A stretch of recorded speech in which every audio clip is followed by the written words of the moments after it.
Hello, love, and welcome back to the Compassionate Curiosity Podcast, a space where we explore the messy, beautiful, challenging project of being human.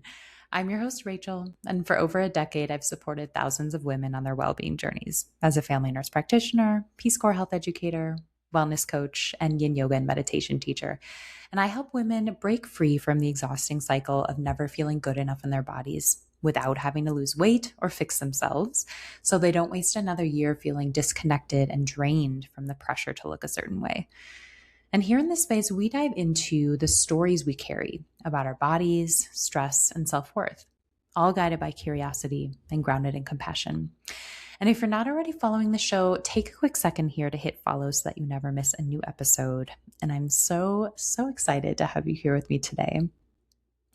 This episode marks 1 year of the podcast existing in this world.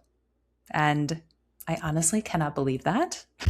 I feel like it flew by, but at the same time, so much happened in this past year.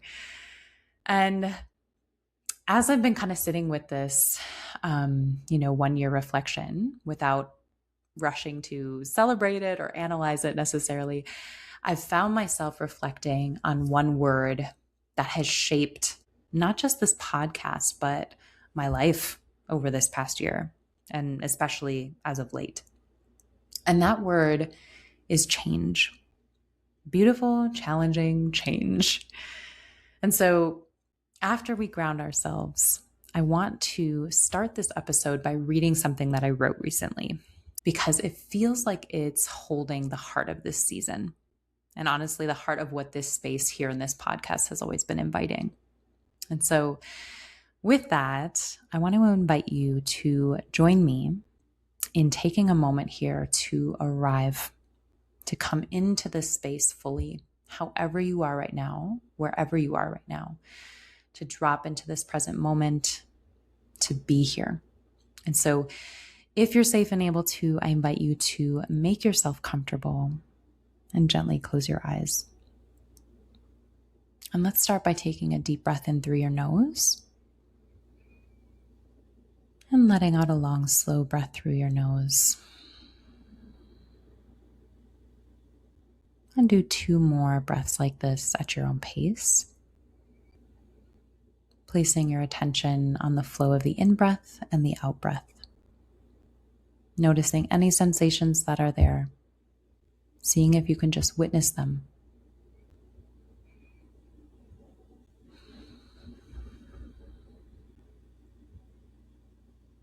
And then just let your breath settle back into its natural rhythm as it is right now.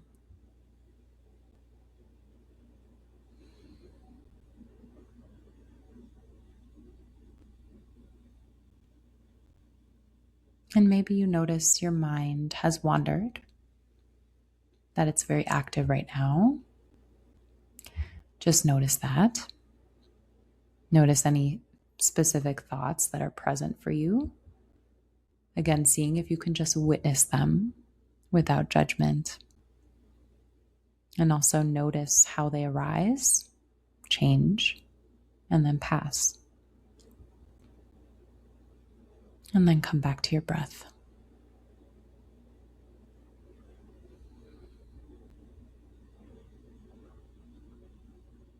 And we'll take 1 more deep breath in through the nose.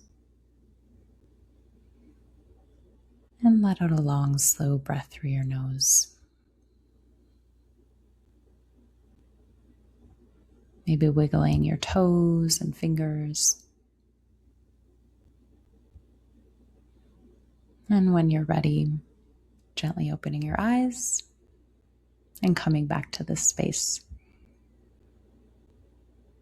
Thank you so much. Okay, so I want to start off by sharing with you the piece that I wrote on change. So here it is. Change. What is it about change that is so scary, so destabilizing, so intense, when this is the natural state of life itself, of being, evolving, flowing, shifting, moving? This is our nature. So what makes it so challenging? Well, when change presents itself, what do we feel? More often than not, it brings up what we've been conditioned to see as uncomfortable, negative emotions: fear, doubt, guilt, shame, pain, anxiety. So maybe change isn't the focus here. Maybe the focus here is those uncomfortable emotions.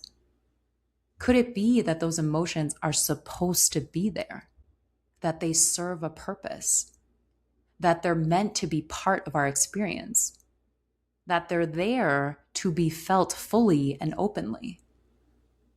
What if feeling discomfort is the ground on which we learn, grow, evolve, exactly where we're supposed to be? What if running from that discomfort is actually running from peace? What if that discomfort is the most beautiful, life-giving space to walk through? If we see it through that lens, why would we run from it? You see, anything and everything, especially change, has more than one way of being seen and therefore being experienced. And that way of being seen and therefore experienced is what you get to choose. Will you choose to see change and its emotions as something to resist, or as something to lean into, something to meet? So I'm curious how that sits with you, and I'd love to hear from you on that. I wrote that in the midst of some pretty significant life changes of my own. And I will say that I am not sharing this from a place of being on the other side of change. I am very much sharing this from the inside of it still. And these are changes that I didn't fully plan for, changes that have asked me to really slow down, to listen more closely, to feel more than I'd maybe like to at times. And what I've been noticing and what I alluded to in my writing is this: it hasn't actually been the change itself that's felt the hardest. It's been what the change has brought up inside me. And so I want to dig a bit deeper with you into some of those reflections within the piece. So the first one being, why change feels so destabilizing. Change often feels destabilizing not because it's wrong, but because it interrupts our sense of safety. Our nervous systems are wired for predictability. Even when something isn't good for us, if it's familiar, it can feel safer than the unknown. So when change shows up, especially big change, it can register in the body as a threat, not intellectually, but somatically. There's tension, tightness, urgency, a desire to fix, control, explain, or move quickly through it. And this is something I see so often in my work with women as a nervous system response, especially in the way stress shows up around body image, self-trust, self-worth. We struggle because our systems are trying to protect us, not because there's anything wrong with us. The second reflection is discomfort is the real work, my dear. Which brings me back to the line that maybe the focus isn't change. Maybe it's those uncomfortable emotions that change tends to bring up in us. We've been taught explicitly and implicitly that discomfort is something to avoid, to numb, to distract from, to push through, to run from. But what if discomfort isn't a sign that something is wrong? What if it's just information? And that the real issue here isn't the discomfort itself, but our relationship to it. Fear might be saying something matters here. Grief might be saying something meaningful is shifting. Shame might be asking for gentleness instead of judgment. When we immediately try to get rid of these feelings, we miss what they're offering to us. And a lot of the time, the cost of avoiding discomfort is disconnection from our bodies, from ourselves, from others, from what's actually true. And this is where the way we meet what's uncomfortable, our relationship with discomfort stops being an idea and starts becoming a practice. Because here's what I'm learning in my own life. Discomfort doesn't automatically mean danger. Discomfort can coexist with safety, with support, with self-trust. Peace isn't the absence of discomfort. It's the ability to stay present with ourselves while discomfort moves through us. And that has changed the way I listen to my body, the way I relate to uncertainty, the way I meet myself in moments where I don't have the answers yet. So instead of asking, how do I make this stop or go away? I've been asking, can I stay present with myself here? Can I notice what's happening in my body without rushing to change it? Can I let fear be here without letting it run the show? Can I allow uncertainty without interpreting it as failure? That's what's helped shift my relationship with change itself. The third reflection here is choosing how you meet this moment. So when I talk about choice here, I'm not talking about choosing different thoughts or trying to reframe your way out of what you feel. I'm talking about choosing how you stay with yourself in the moment discomfort shows up. The moment you feel discomfort rise in your body. The moment you notice yourself bracing. The moment your chest tightens, your breath shortens, or your mind starts racing for an exit. That's the choice point, the moment inside change. Will you push through or will you pause? Will you override yourself or listen? Will you turn away from yourself or turn to meet what's here? And sometimes the answer is going to be push through instead of pause, override instead of listen, turn away instead of meeting yourself. That's human, and we can bring some grace into that. And there's still an invitation there to be aware of that. Because meeting yourself isn't about doing it right. There is no right here. It's about staying in relationship with yourself. And meeting the moment and yourself doesn't mean agreement. It doesn't mean approval. It means staying connected to yourself while change unfolds. And that choice over and over again is what builds trust in your body, in yourself, in your life.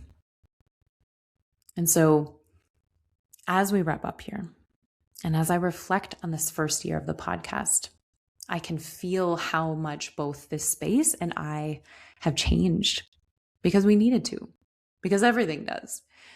And the way it's changed hasn't been about becoming something else. It's been about going deeper, deeper into what's already here, a space for slowing down, for curiosity as opposed to criticism, for rebuilding trust instead of chasing control. And as we move into year 2, my hope is that this space continues to support you with love, compassion, and presence. And so I'll leave you with this gentle invitation today. What is one place in your life right now where you notice change is happening or where resistance lives? And what might it look like to bring some compassion into that space, to simply meet what's there? And if this conversation resonated with you, if it brought something up in you, if you're noticing patterns of tension, self-criticism, or disconnection in your body, and you'd like support meeting those places with more kindness and compassion, I offer a body peace breakthrough session. And this is a one-on-one space where we slow down together, explore what's getting in the way of body peace and self-trust, and gently uncover what your body might be asking for right now without fixing or forcing anything. And you can find the link in the show notes below as to how to schedule that if it feels like a supportive next step for you. And I want to thank you so, so much for walking this first year with me. And I'm looking forward to all the growth, all the stumbling, all the fumbling, all the beauty, and all the expansiveness that awaits us in this upcoming year. May you know that you are not alone. I am here with you. May you be guided by curiosity and grounded in compassion. Sending you love, light, and gratitude today and always.